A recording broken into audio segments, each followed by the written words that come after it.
there, my name is Edda. If it's your first time here, welcome, and if it's not, welcome back. And thank you so much for those of you who have already subscribed, and if you've not, kindly do subscribe. So for today, I'd like to give you a few tips on how to save money even if you feel like you are earning little money at the end of the month.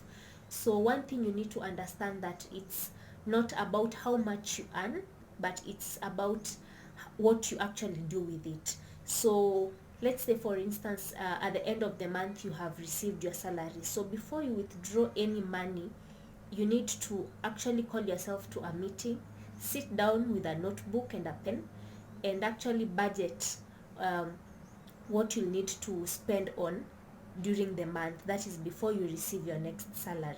So for instance, if you're living alone, there are expenses or bills that you need to take care of for the whole month.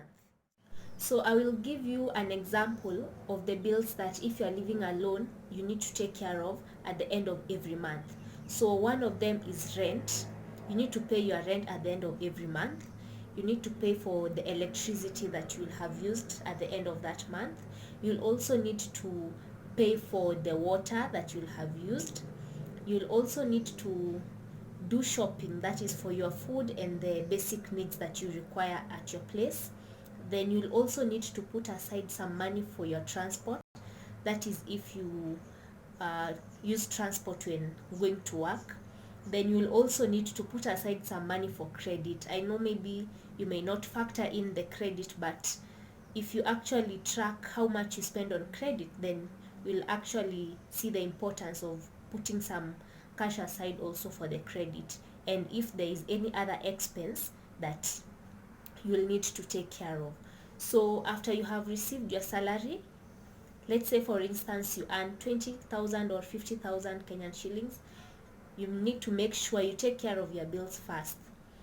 So sorry, before the bills, if you are a Christian, you know that you need to set aside 10% of what you earn, that is for tithe. So after you've set aside your tithe, then now take care of the bills. Pay your rent, pay the electricity bill, pay the water bill, do shopping, that is food shopping for the whole month. That is the maybe rice, flour, sugar, the basic needs that you will need. Then for the items that are perishable, like tomatoes, vegetables, potatoes, then for those ones you can set aside some cash for you to be buying them maybe weekly. So once you have sorted out all the bills that you will require to have to sort out at the end of every month, then you also need to learn to live within your means. Let's say for instance you work from 8 to 5, then you'll also require lunch during the day.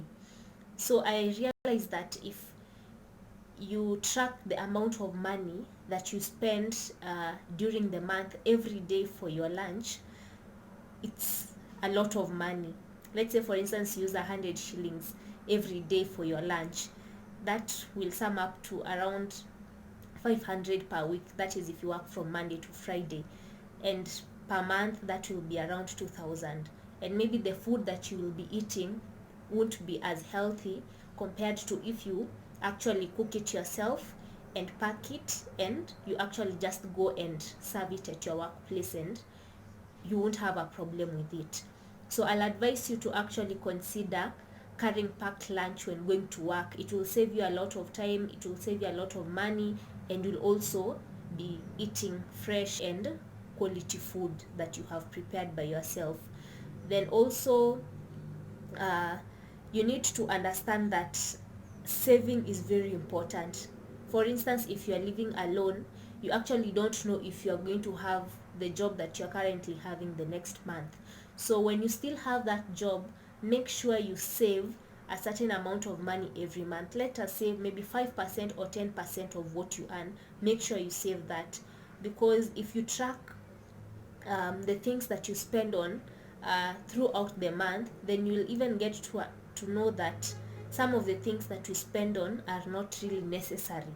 So if you actually put aside that amount of money, you need to make sure that you have at least maybe 2 months or 3 months rent put aside. That is, if in case you lose your job or anything happens, then at least you'll have a place to stay while you still sort yourself out. So make sure while you are saving, you actually put aside that amount of money for your house rent, for just in case of anything. Then also you need to understand that you need to have a reason as to why you are saving, because that will also motivate you towards saving. So if you have a reason for saving, let us say for instance, that one for having some money aside for your rent, or maybe there's something that you want to purchase, so have a reason as to where you are saving. Then also learn to live within your means. If you can't afford something, then it's not a must for you to get it. If you can't afford to stay at a certain place, then you don't need to stay in that place and stress yourself over paying a lot of rent, and yet you can stay at a place that is more affordable for you until you are in a position to actually live at the place that you are living, that you want to live in. So live within your means. Then avoid making random purchases. That is something that you had not budgeted on. For instance, if you want to get maybe a new pair of shoes, some clothes. I'm not perfect, because sometimes I also fall prey towards these things. So we need to learn to actually not to make random purchases that are not necessary. Some of these things that we even get to buy, we don't even use them for so many days, even so many months, and then you even wonder why you actually made that purchase in the first place. So avoid making random purchases. Then also, for those of you who go out, okay, I don't go out, but if you go out, sometimes you end up spending so much money, and yet for those of you who drink, I'm not trying to judge or anything, but you end up using a lot of money. Then the following day you have hangovers, you can't go to work well. So some of these things are really not necessary if you are planning to have a better future, maybe a better life for yourself.